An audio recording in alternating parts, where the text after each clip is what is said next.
राधे राधे। भगवत गीता के इन श्लोकों में संजय ने बड़ी ही चतुराई से धृतराष्ट्र को ये बता दिया कि जो भी अब कुरुक्षेत्र की भूमि पे हो रहा है या आगे होने वाला है, उन सब का कारण आप ही हैं। और तो और इन श्लोकों में पांडवों ने ना केवल अपनी उपस्थिति दर्ज करवाई है बल्कि अपनी विजय भी दर्ज करवाई है। नमस्कार।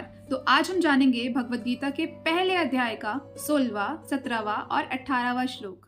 यहाँ संजय धृतराष्ट्र को क्या बता रहे हैं कि अनंत विजयम राजा कुंती पुत्र युधिष्ठिरः नकुल सहदेवश्च सुघोषमणि पुष्पको काशश्च परमेश्वर स शिखंडी च महारथा दृष्टद्युम्न विराटश्च सत्यकीश्च पराजिता द्रुपदो द्रौपदीयश्च सर्वे पृथ्वीपते सौभद्रश्च महाबाहु शंखं दद्मो पृथक पृथक। हे राजन, कुंती पुत्र युधिष्ठिर ने अपना अनंत विजय नामक शंख बजाया तथा नकुल और सहदेव ने सुघोष एवं मणिपुष्पक नामक शंख बजाया।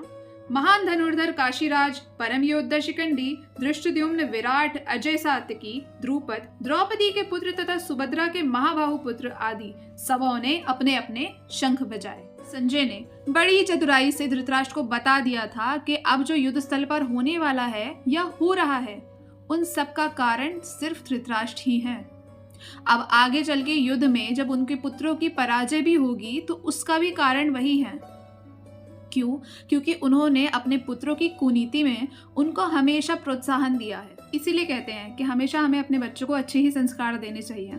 क्यों? क्योंकि आगे चल के वो आप ही को रिप्रेजेंट करेंगे, आप ही के दिए हुए संस्कारों को वो रिप्रेजेंट करेंगे।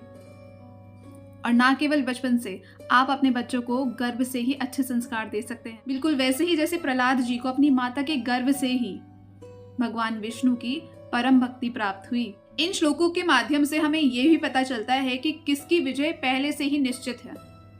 फॉर एग्जाम्पल युधिष्ठिर जी, जिनके शंख का नाम था अनंत विजय, अर्थात जिसकी विजय की कोई अंत ना हो। युधिष्ठिर जी जो कि सिर्फ शस्त्र कला और सैन्य कला में ही महान नहीं थे, बल्कि अपने गुणों और अपने स्वभाव में भी महान थे।